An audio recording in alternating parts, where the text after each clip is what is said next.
So when I was in high school, there was this kid named Buttlicker Stinky Butt Magoo, but he didn't want to change his name. But he was friends with a kid who did want to change his name named William Williamson III, because his dad was William Williamson II, and his grandpa was William Williamson I. So William Williamson III wanted to change his name to Williamson Williams. I know, it's very confusing. But anyway, I was over at William Williamson III's house playing video games in his basement, and his grandpa, William Williamson I, was sitting in his recliner, and all of a sudden we just heard and we looked over and he was fucking dead. So we're gonna pose as Boy Scouts selling Boy Scout cookies. Then we're gonna knock on Cody's door. Then Cody's big, huge, fat mom's gonna answer the door, and she's gonna smell our cookies, and she's gonna try to jump at us because she wants the cookies, and her big, fat body's gonna get stuck in the door frame. So we're gonna have to call the fire department, and the fire department's gonna cut her out of the door. But then they're gonna put her on a semi-truck flatbed and take her all the way to the zoo because they're gonna mistake her for a hippo. And then we're gonna go inside the house. But Cody's gonna hear us coming, so he's gonna lock the door to his room. So then we call in SEAL Team 6, and they're gonna bust through the roof and go because they're seals, and they're gonna smack Cody around with their seal fins and knock Cody out. Then they're gonna take the cat, climb up their ladder, and get back into the helicopter and fly off. Then me and you are gonna get inside Vin Diesel's car from Fast and Furious, and he's gonna drive away. And the helicopter's gonna fly above the car and drop the cat through the sunroof. But then the cops are gonna be chasing us, so Vin Diesel's gonna drive off a cliff, and me and you are gonna jump out of the car and land inside an airplane, and the car's gonna blow up down below inside the canyon. And then the plane's gonna fly over my house. We're gonna jump out and parachute with the cat, and by the time we get inside, the cat's gonna be so nauseous it's gonna throw up, and we're gonna sell the throw up for thousands of dollars. I was trying to make a triple chocolate cake, the hugest cake, and out of nowhere, a fly came flying in my kitchen, and I couldn't let it touch the chocolate cake. It's too beautiful. So I picked up a rolling pin and tried to swat it like crazy. Swat it, get out of here, fly, go! And then the fly took the rolling pin from me and started beating me up in my face like crazy. And then it called his fly homeboys, and they pulled up in the box Chevy and said, "Wrong neighborhood, nigga," and started beating me up like crazy.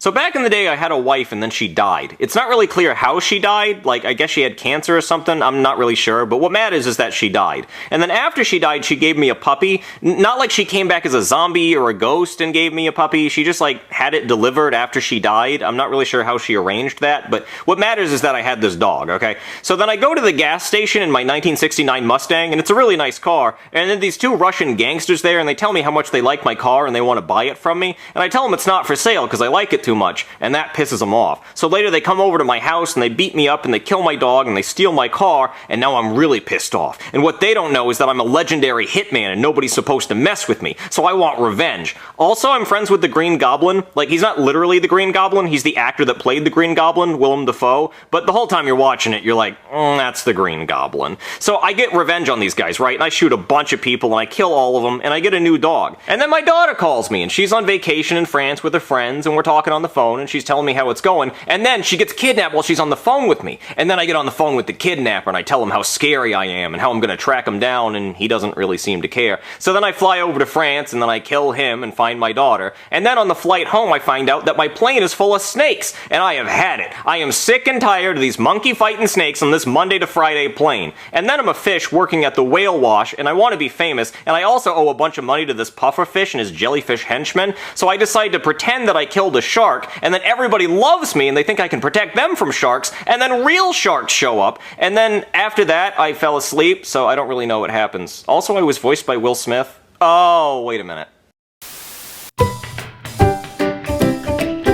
So I was sitting on my couch and I was bored. I was just playing Tetris on my phone. I actually had the iPhone way before anyone else did, because, you know, I'm God. So I looked over at Earth and said, getting kind of boring over there. So I walked over to the Earth and I changed the settings to creative mode, and then I went down to Egypt because it was mostly just flat and sandy, and I started placing blocks and building pyramids, kind of just screwing around, honestly. And then I went over to Stonehenge too, and I built that, and kind of just stacking stuff, you know? And then I went to the snowy area, right? And then I built a bunch of blocks as high as I could go until I reached the height limit, and I called it Fort God. But then you people called it Mount Everest, which is kind of lame if you ask me. I like my name a lot better. And then I went and killed the Ender Dragon, so that was fun. And then the Mayans hopped on my server, and they started building pyramids and shit in Mexico. And I was like, guys, you're totally taking my idea. So I was so mad, I punched the Earth as hard as I could, and I created the Grand Canyon. So I turned it back to survival mode and flooded the Earth. But not before I told this one villager named Noah to make a boat, and I told him to put 2 of every animal on it, because I really did not feel like making all those animals again. And I gave him creative mode powers to build the boat, obviously.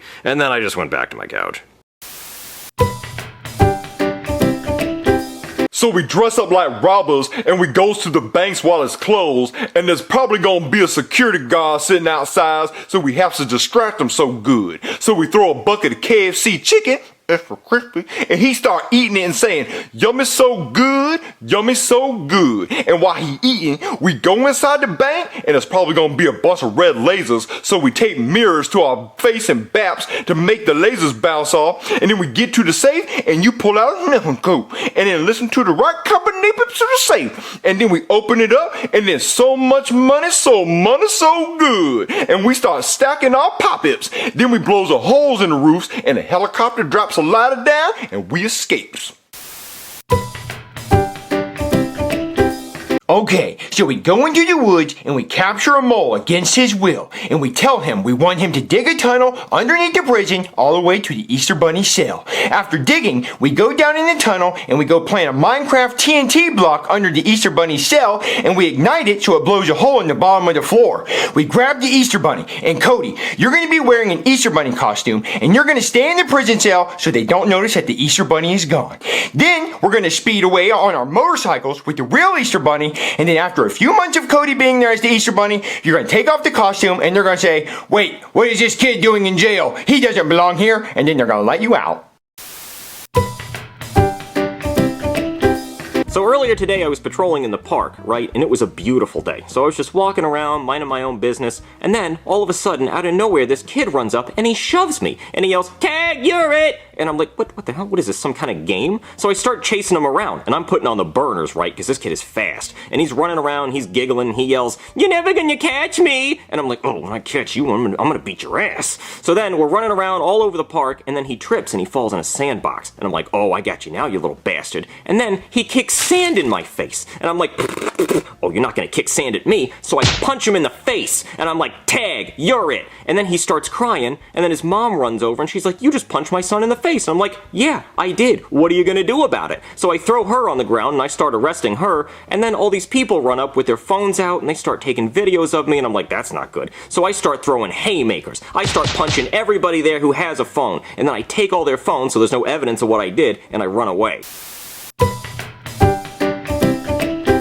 So when I was in high school, there was this kid named Centipede Peter. We called him Centipeter, and he was obsessed with centipedes. He always carried around a jar with a centipede in it. All his class projects were on centipedes, and for Halloween, he wore a centipede costume. He never took it off after that. He even drove a limousine to school because it was long like a centipede. I don't fucking know. He was weird. He liked long stuff. Then one day, he stopped taking his schizo medicine, and he sewed his pet dog to his pet cat to his pet rabbit and made an animal centipede. But he didn't stop there. There were these 2 twins at our school named Tracy and Lacey, and they were smoking hot. Well, Centipede Peter asked them to come over to his house because he lied and said he had a trampoline. Then, the next day at school, Centipede showed up with Tracy and Lacey sewed behind him. He was a real-life human centipede. A teacher walked up to him and said, "Peter, did you sew 2 ladies to your ass so you would all share one digestive tract?" And Peter said, "Yes, I'm sorry." And the teacher gave him detention.